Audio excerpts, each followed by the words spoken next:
Hello বন্ধুরা, আশা করি তোমরা সবাই ভালোই আছো। আরো একটি নতুন ব্লগে তোমাদের সুস্বাগত। আজকে অদিতি ও নান্টুর বিয়ের কাজে আমাদের এখানে ডিনারে 200 জনের অর্ডার ছিল। তো সকাল থেকে রাত অবধি কি কি আমরা করলাম সমস্তটাই এই ভিডিওতে তুলে ধরার চেষ্টা করেছি। ভিডিওটি শেষ অবধি থেকে লাইক, কমেন্ট ও শেয়ার করে দিও। সকালে ব্রেকফাস্টে 30 জনের জন্য লুচি, ছোলার ডাল তৈরি করে নিয়ে শুরু হয় লাঞ্চের জন্য রান্না। লাঞ্চে এখানে আজকে 50 জনের জন্য সাদা ভাত, ভেজ ডাল, ঝুরি আলু ভাজা, মাছের মাথা দিয়ে পাঁচমিশালি পুঁই শাক, কাতলা কালিয়া, চাটনি ও পাঁপড় তৈরি করতে হয়েছিল। এই ব্রেকফাস্ট ও লাঞ্চ যে কোনো বড় কাজে আমরা কমপ্লিমেন্টারি দিয়ে থাকি। এবার আসি মেইন কাজ, মানে ডিনারে কি কি রান্না করতে হয়েছিল। আজকে স্টার্টারে ছিল chicken pakora, crispy chilli, baby corn, phuchka ও কফি। আর মেইন কোর্সে ছিল naanpuri, chana masala, egg table, salad, Dehradun rice, veg dal, ঝুরি আলু ভাজা, কাতলা কালিয়া, চিকেন কষা, চাটনি, পাঁপড়, নলেন গুড়ের রসগোল্লা, নলিনী ও আইসক্রিম।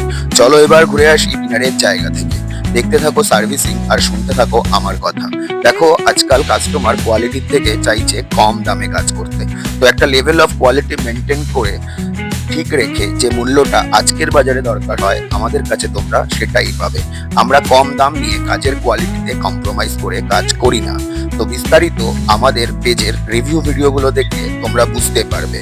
যেমন ধরো কি কোয়ালিটির মাছ, মাংস, আনাজ ইত্যাদি ব্যবহার করছি, সেগুলো কাস্টমারের সাথে সম্পূর্ণ শেয়ার করে তাদের সম্মতিতে আজ এই প্লেটের দাম রেখেছিলাম 420 টাকা। আর এরকম ভাবে আমরা সমস্ত কাজগুলো করার চেষ্টা করি যেখানে আমাদের লক্ষ্য হলো কোয়ালিটি মেনটেন করা।